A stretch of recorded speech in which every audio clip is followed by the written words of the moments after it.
Monika, thank you. On remote work and in many cases the ability to work from anywhere, how do you see the future of work evolving and how is the Western Cape positioned to maximize the economic benefits of this new way of working?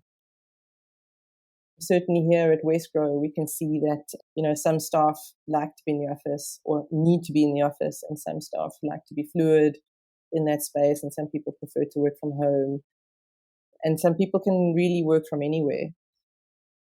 Certainly what we're seeing in terms of the tourism arrivals is that the length of stay is increasing, which is great for us.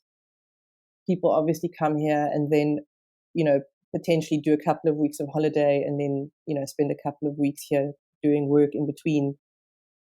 In this new era, there are a substantial amount of solopreneurs. I mean, I think that started with the WeWork development. There's a lot of people who are their own office. They just need a laptop and they can pretty much operate from anywhere.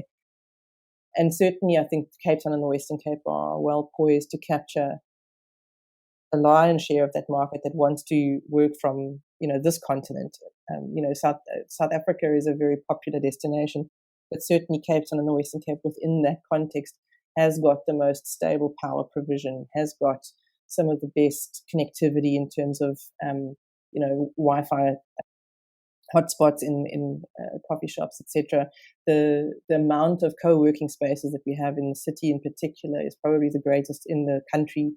And then, of course, you've got the wide open spaces in between. So I don't know if you saw that little piece of creative that we did last year of sitting at Buckhaven Beach doing your work, pretending to be at your desk.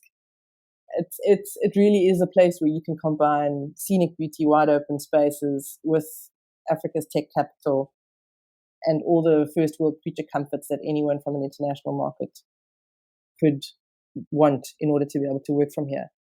I mean, we do have to be clear that at the moment the South African visa regime doesn't allow for, digital nomad visas, but we do hope that the submissions that have been made in that regard are being heard at the highest levels, and so that we can be sure to start maximizing from the digital nomad, the global digital nomad, even more so.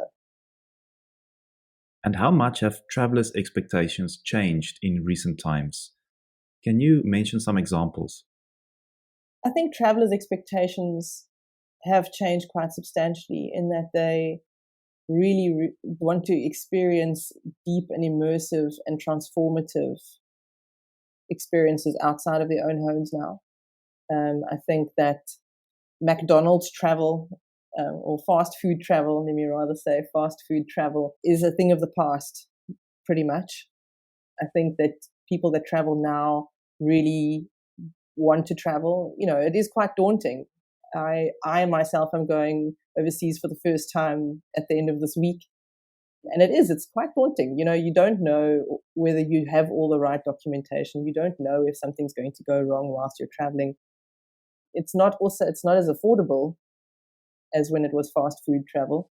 You've really got to want to go, and so you do then ultimately have a substantially higher level of expectation when you have such a conscious decision that's been made around traveling. I think that Cape Town and the Western Cape are well positioned to meet those expectations of having a transformative experience. And as our marketing campaigns always say, get in a good space in Cape Town and the Western Cape.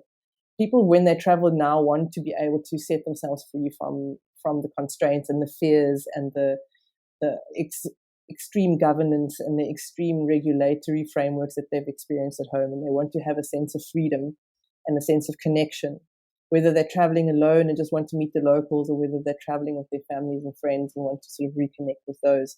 That real sort of deep emotional desire to, set yourself free, I think is a really, really strong driver in leisure tourism into the future.